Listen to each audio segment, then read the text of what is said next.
നമസ്കാരം കൂട്ടുകാരെ. തെക്കൻ കേരളത്തിൽ ഇഞ്ചിക്കറിയാണ് പ്രധാനമെങ്കിൽ വടക്കൻ കേരളത്തിൽ അത് പുളിയിഞ്ചിയാണ്. പുളിയിഞ്ചി തയ്യാറാക്കാനായി ആദ്യം ഒരു വലിയ നാരങ്ങയുടെ അളവിൽ പുളിയെടുത്ത് ഇളം ചൂടുവെള്ളം ഒഴിച്ച് കൈവച്ച് നന്നായിട്ട് പിഴിഞ്ഞ് അരിച്ച് മാറ്റി വെക്കണം.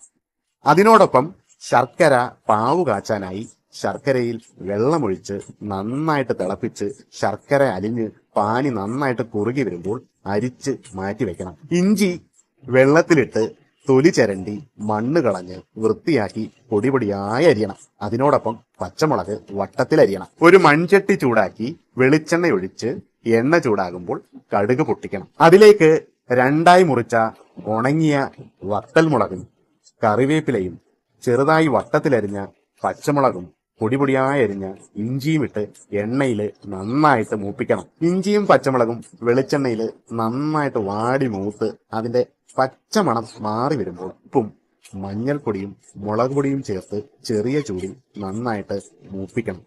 മസാലപ്പൊടി നന്നായി എണ്ണയിൽ ലയിച്ച് ചേരുമ്പോൾ പിഴിഞ്ഞു വെച്ചിരിക്കുന്ന വാളംപുളിയുടെ വെള്ളം ചേർത്ത് ചെറിയ ചൂടിൽ കറി നന്നായിട്ട് തിളപ്പിക്കണം.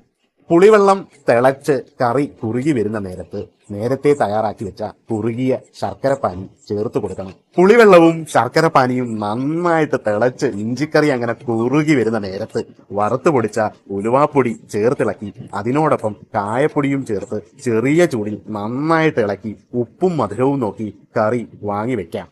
ഒരു ദിവസം മുന്നേ മൺചട്ടിയിൽ തയ്യാറാക്കിയ പുളിയിഞ്ചി തണുത്തതിനു ശേഷം ചോറിനോടൊപ്പം സേവിക്കുന്നത് ഒരു പുണ്യമായ കാര്യം തന്നെ. മലബാറുകാരുടെ ഏറ്റവും പ്രിയപ്പെട്ട കേരളത്തിന്റെ സ്വന്തം പുളിയിഞ്ചിക്കറി നിങ്ങൾ എല്ലാവരും ട്രൈ ചെയ്യണം. ഒരുപാട് സ്നേഹങ്ങൾ വാരി വിതരണം. Thank you so much.